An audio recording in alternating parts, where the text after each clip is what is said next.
Hello students, good morning. आज हम improvement in food resources in plants का last topic discuss करेंगे, that is storage of grains. हम storage of grains के ऊपर डिस्कस क्यों कर रहे हैं? क्योंकि एग्रीकल्चर जब हम करते हैं, एग्रीकल्चरल जो प्रोड्यूसेस होते हैं उनके अंदर स्टोरेज लॉसेस बहुत हाई होते हैं। कई बार तो ये अप टू 9.3% ऑफ फूड चले जाते हैं। जो टोटल लॉस होता है स्टोरेज की वजह से, ये कई बार 9.3% ऑफ टोटल फूड प्रोड्यूस होता है। ठीक है, that means approximately 20 million tons of जो हमारा फूड प्रोड्यूस होता है वो किसकी वजह से लॉस हो जाता है? हम प्रॉपर स्टोरेज नहीं करते हैं ग्रेन्स की, स्टोरेज के दौरान स्पॉइल हो जाता है। तो इसलिए अगर हमें इम्प्रूवमेंट करना है फूड रिसोर्सेज में, तो हमें अपने स्टोरेज मेथड को भी इम्प्रूव करना पड़ेगा। स्टोरेज के दौरान फूड ग्रेन्स को प्रोटेक्ट करना पड़ेगा। तो इसके लिए सबसे पहली चीज़ जो हमें पता होनी चाहिए वो क्या है? Factors affecting storage. कि ऐसे कौन कौन से फैक्टर्स हैं जो स्टोरेज को अफेक्ट करते हैं। तो ये फैक्टर कौन कौन से हैं बेटा? एबायोटिक फैक्टर, एबायो, ए मतलब विदाउट, बायो मतलब लाइफ, दैट मीन्स ये नॉन लिविंग फैक्टर है। लाइक द इनअप्रोप्रिएट मॉइस्चर, कि प्रॉपर अमाउंट में मॉइस्चर कंटेंट अवेलेबल ना हो, या तो मॉइस्चर कंटेंट बहुत हाई हो जाए तो इसकी वजह से माइक्रोब्स का अटैक बढ़ जाता है, या फिर मॉइस्चर लेवल कम हो जाए तो जिसकी वजह से हमारे एम्ब्रियो जो होता है ग्रेन्स के अंदर वो डेड हो जाता है। ठीक है, तो दोनों ही चीज़ें, अप्रोप्रिएट अमाउंट में मॉइस्चर लेवल मेंटेन नहीं रहता है, या फिर ह्यूमिडिटी वाली कंडीशंस क्रिएट हो जाती है स्टोरेज प्लेस पे, तो वो भी क्रॉप को स्पॉइल कर देता है। क्योंकि ह्यूमिडिटी जो होती है बेटा वो एंजाइमेटिक एक्शन को बढ़ाती है। ठीक है, माइक्रोबियल इन्फेक्शन को भी बढ़ाती है। तीसरा जो फैक्टर है एबायोटिक में वो आता है temperature in the place of storage. तो इन सारी चीज़ों को अगर हम कंट्रोल करके रखें, ऑप्टिमम रेंज में रखें, तो हम काफ़ी हद तक फूड ग्रेन्स को स्टोरेज के दौरान प्रोटेक्ट कर सकते हैं। बहुत सारे बायोटिक फैक्टर्स जो हैं वो भी स्टोरेज ग्रेन को अफेक्ट करते हैं, जैसे कि इंसेक्ट्स हो गए, रोडेंट्स हो जाएंगे बेटा। रोडेंट्स भी काफ़ी सारी क्रॉप को, स्टोर्ड क्रॉप को नुकसान पहुंचाते हैं। Bacteria, fungi, mites, and even कई बार आपके बर्ड्स जो होते हैं वो भी स्टोरेज ग्रेन्स को स्पॉइल करते हैं। ठीक है, तो ये चीज़ ध्यान रखना। अगर हम बात करें बर्ड कैसे करते थे, एक एग्जांपल मैं आपको बताती हूँ कि एक बर्ड है, कोई भी जो बर्ड है उसका जो एक्सक्रीटा होता है, उसका जो फीकल मैटर होता है, वेस्ट मैटर होता है, उसके अंदर साल्मोनेला बैक्टीरिया होता है। कौन सा बैक्टीरिया होता है? साल्मोनेला बैक्टीरिया होता है। और साल्मोनेला बैक्टीरिया साल्मोनेलोसिस कॉज करता है, जो कि एक टाइप की फूड पॉइजनिंग होती है बेटा। ये क्या कॉज करता है? साल्मोनेलोसिस, जो कि एक टाइप की फूड पॉइजनिंग है जो साल्मोनेला बैक्टीरिया की वजह से होती है। तो इन बर्ड्स का जो एक्सक्रीटा होता है उसके अंदर ये बैक्टीरिया प्रेजेंट होता है। तो अगर ये एक्सक्रीटा मिक्सअप हो जाए फूड ग्रेन्स के साथ तो ये बैक्टीरिया फूड को स्पॉइल करते हैं, और जब हम उसको कंज्यूम करते हैं तो हमारी बॉडी में फूड पॉइजनिंग कॉज करते हैं।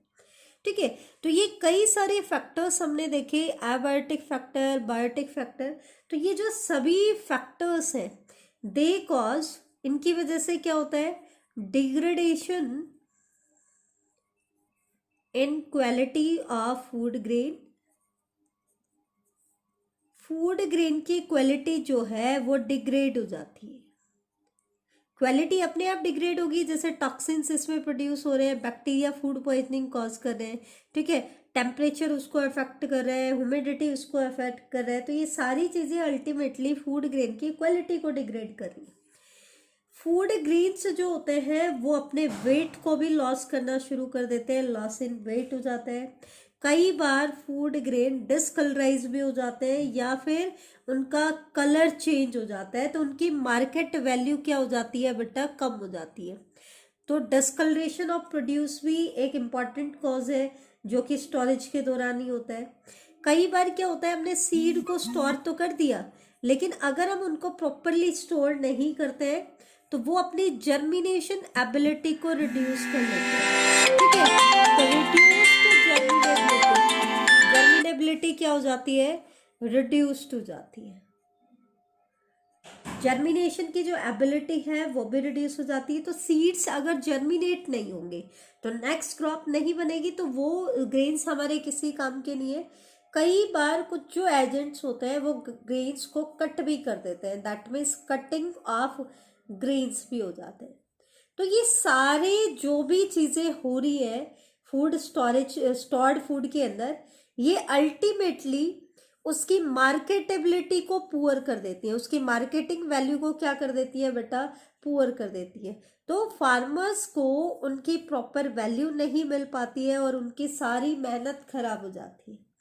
तो फिर इसका तरीका क्या है कि हमें जो कॉजल एजेंट है इनके जो स्टोरेज के दौरान अफेक्ट कर रहे हैं, मे बी बायोटिक हो या एबायोटिक हो, उन फैक्टर्स को हमें क्या करना चाहिए, कंट्रोल करना चाहिए। कैसे?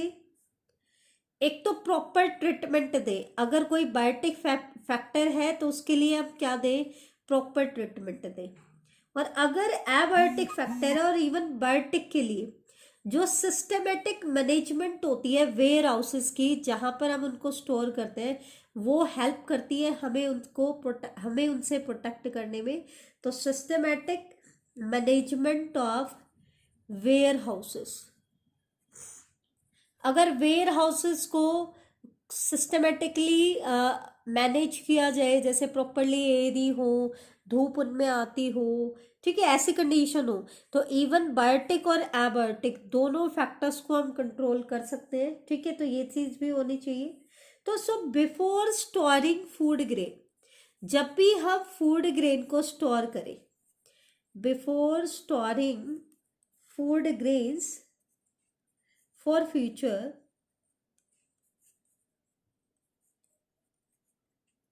हमें हमेशा क्या करना चाहिए बेटा, प्रिवेंटिव या फिर कंट्रोल मेजर्स को अप्लाई करना चाहिए। किसको अप्लाई करना चाहिए, प्रिवेंटिव या कंट्रोल मेजर्स को अप्लाई करना चाहिए। तो ये चीज हमें ध्यान रखनी पड़ेगी कि जब भी हम फूड ग्रेन्स को स्टोर करें, हम कुछ प्रिवेंटिव मेजर्स लें, कुछ कंट्रोल मेजर्स लें, ताकि हम जो बायोटिक और एबायोटिक फैक्टर्स थे जो storage of grains, stored grains को नुकसान पहुंचा रहे थे, हम उनको काफ़ी हद तक कंट्रोल कर पाए या उनसे बच पाए।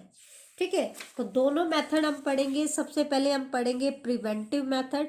प्रिवेंशन क्या है, क्योंकि हम हमेशा कहते हैं कि prevention is always better than cure. तो सबसे पहले हम प्रिवेंशन की बात करेंगे। तो सबसे पहला और सबसे मेन प्रिवेंशन तो क्या होता है, प्रॉपर क्लीनिंग।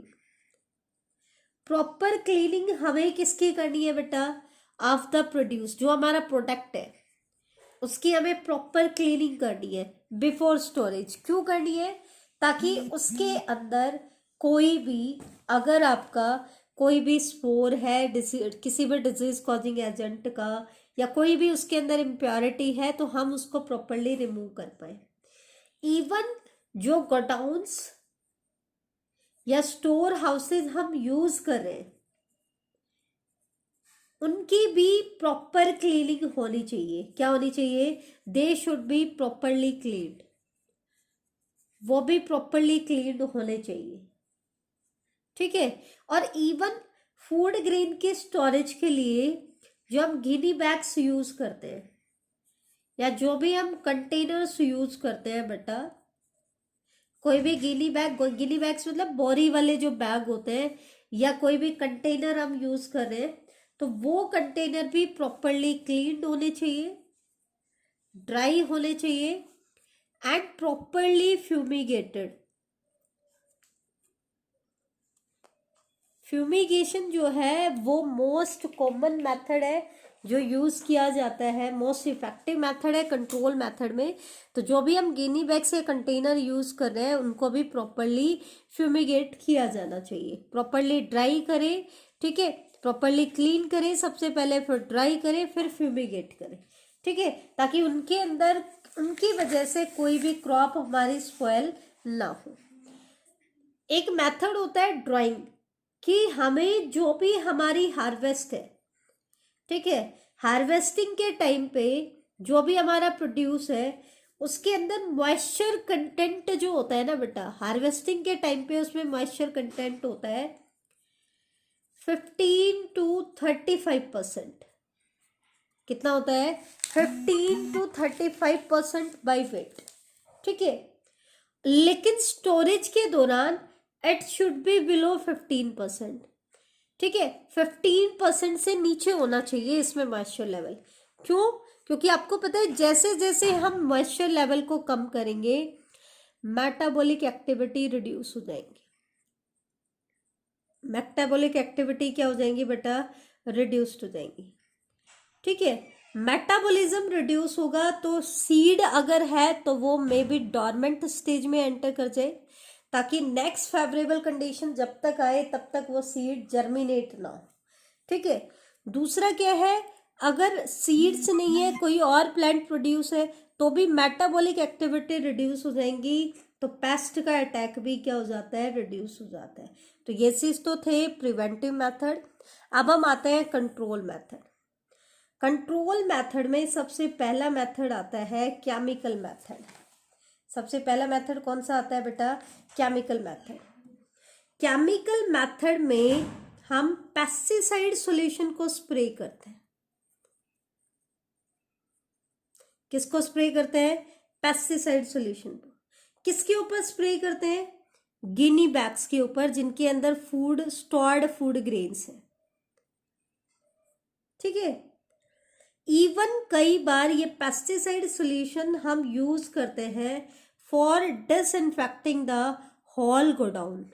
जो पूरा का पूरा हमारा गोडाउन होता है जिसके अंदर हम फूड की स्टोरेज करते हैं, उसको भी डिसइंफेक्ट करने के लिए फ्रेश स्टॉक आने से पहले हम उसके ऊपर भी पेस्टिसाइड सॉल्यूशन को अप्लाई करते हैं, ताकि वो डिसइंफेक्टेड हो जाए। जो इससे पहले हमने क्रॉप वहाँ पे स्टोर की थी उसकी वजह से कोई इन्फेक्शन वहाँ पे नहीं होना चाहिए। तो नए फ्रेश स्टॉक को ऐड करने के से पहले होल गोडाउन को भी क्या किया जाता है? डिसइंफेक्ट किया जाता है। तो क्वेश्चन आता है कि हम कौन कौन से केमिकल्स को यूज कर सकते हैं। तो हम यूज करते हैं BHC। BHC की फुल फॉर्म क्या होती है? Benzene hexachloride. BHC की फुल फॉर्म क्या होती है? Benzene hexachloride. और दूसरा एग्जाम्पल आता है बेटा पाइरिथ्रम। इन केमिकल्स को हम स्टोरेज ऑफ ग्रेन के दौरान भी यूज कर सकते हैं। हालांकि जो मोस्ट इफेक्टिव मेथड है अब तक का, मोस्ट इफेक्टिव मेथड आता है फ्यूमिगेशन, धुआं देना। फ्यूमिगेशन में हम क्या करते हैं? धुआं देते हैं। आपने देखा होगा कि गांव में जो फूड ग्रेन्स होते हैं जहाँ पे स्टोरेज होती है वहां पे फ्यूमिगेशन किया जाता है, ठीक है। तो those pesticide which destroy insect by forming toxic fumes are called fumigants. ये कुछ ऐसे पेस्टिसाइड्स हैं जो पेस्ट या इंसेक्ट को डिस्ट्रॉय कैसे करते हैं? Bye forming toxic fumes. Toxic fumes बनाते हैं।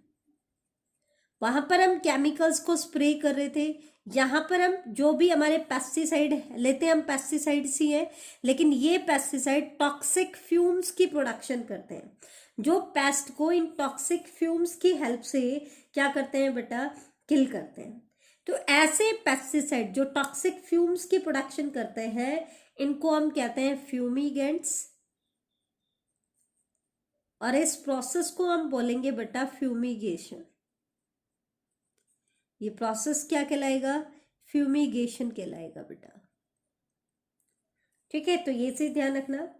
एक्चुअल में क्या है, ये जो फ्यूम्स होती हैं ये इन पेस्ट को भी किल कर सकती हैं और जो दूसरे हार्मफुल एजेंट जो प्रेजेंट होंगे उनको भी क्या कर देगी, किल कर देगी। अदर हार्मफुल एजेंट्स को भी क्या कर देगी बेटा, किल कर देगी। ये चीज ध्यान रखना, ठीक है।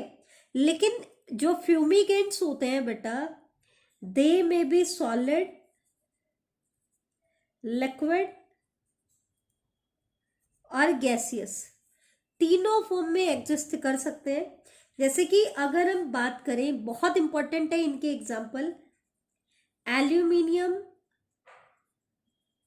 Phosphate, aluminium phosphide tablet. Aluminium phosphide tablet जो है ये एक टाइप का सॉलिड फ्यूमिगेंट होता है।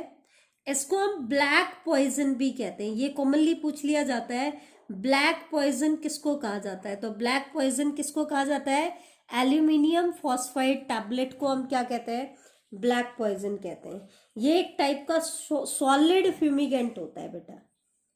इसी तरीके से लिक्विड फ्यूमिगेंट कौन सा है, इसका एग्जांपल मैं आपको बता देती हूँ। Ethylene dichloride, carbon tetrachloride. ये जो आपका फ्यूमिगेंट है ये लिक्विड फ्यूमिगेंट है।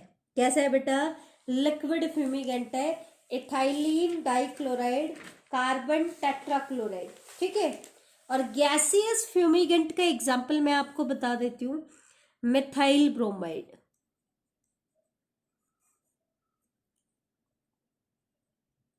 कौन सा है बेटा, मिथाइल ब्रोमाइड। तो ये था सेकंड मेथड। तीसरा मेथड आता है कि हम केमिकल पेस्टिसाइड्स को यूज करने की बजाय हम बेटा यूज करें नेचुरल पेस्टिसाइड्स को। लास्ट मेथड आता है कि हम केमिकल पेस्टिसाइड्स को यूज करने की बजाय किसको यूज करें, नेचुरल पेस्टिसाइड। दैट मीन्स हम कोई प्लांट प्रोडक्ट को एज ए पेस्टिसाइड यूज करें। जैसे कि फॉर एग्जांपल नीम का कर्नल पाउडर जो होता है उसको हम यूज कर लें। आपको पता ही है नीम के पास एंटीबायोटिक एक्टिविटी होती है। Even crushed dried fruit of black pepper, dried fruit of black pepper, काली मिर्च जो होती है, इसका जो क्रस्ड ड्राइड फ्रूट होता है उसको भी हम यूज करते हैं एज ए पेस्टिसाइड। इवन कई केसेस में vegetable oil, mineral oil, vegetable oil, mineral oil and pyrethrum, बेटा इनको यूज किया जाता है एज ए पेस्टिसाइड। ये एक्चुअल में क्या करते हैं, एक तरीके से देखा जाए तो they prevent laying of eggs, इनकी एग लेइंग्स को प्रिवेंट कर देंगे, एग की हैचिंग को प्रिवेंट कर देंगे, या कई बार इंसेक्ट में लार्वा डेवलपमेंट को इनहिबिट कर देंगे। तो एक तरीके से ये इन पेस्ट की लाइफ साइकिल को कंप्लीट नहीं होने देते हैं। तो इस तरीके से हम अपने फूड क्रॉप्स को, जो हमारी स्टोरेज क्रॉप है, उनको हम पेस्ट से बचा सकते हैं। May be by chemical method, chemical pesticides को अप्लाई करें, या मे बी नेचुरल पेस्टिसाइड। अब क्योंकि केमिकल पेस्टिसाइड्स के कुछ साइड इफेक्ट भी होते हैं, वो इवन ह्यूमन के लिए भी हार्मफुल हो सकते हैं क्योंकि टॉक्सिक होते हैं, तो maybe body allergic response दे। लेकिन नेचुरल पेस्टिसाइड के ऐसे कोई भी इफेक्ट देखने को नहीं आते हैं। हालांकि सबसे इफेक्टिव मेथड कौन सा होता है, फ्यूमिगेशन होता है। तो ये बेटा आपका ये चैप्टर कंप्लीट हो जाता है। नेक्स्ट क्लास से हम डिस्कस करेंगे एक न्यू चैप्टर जो कि आपका लास्ट चैप्टर है, that is diversity in organisms.